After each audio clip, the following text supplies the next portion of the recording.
Knowing the truth doesn't always change what we do. We like to believe it does, but clarity doesn't always lead to distance.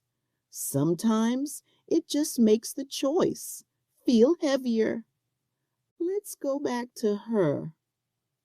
I wish I could say I ended it right there, but I didn't. I stayed on the phone, and after a while, it almost felt like nothing had changed. We talked about normal things, like the conversation had adjusted itself around the truth. That's when I realized this wasn't about not knowing anymore. It was about whether I cared enough to leave.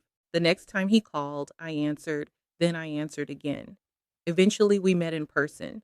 Seeing him made everything real in a way I couldn't ignore anymore because I knew exactly what I was stepping into, and I still didn't stop. I chose to be there knowing everything. I let myself believe that for a few hours it could feel real.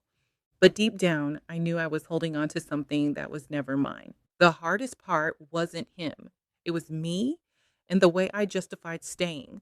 I told myself it wasn't my responsibility, that he was the one making the choices, but I knew that wasn't the whole truth because I was choosing to. After he left, everything felt quiet in a way that forced me to sit with myself. And that's when it hit me that this wasn't about him anymore. It was about who I was becoming just to feel wanted.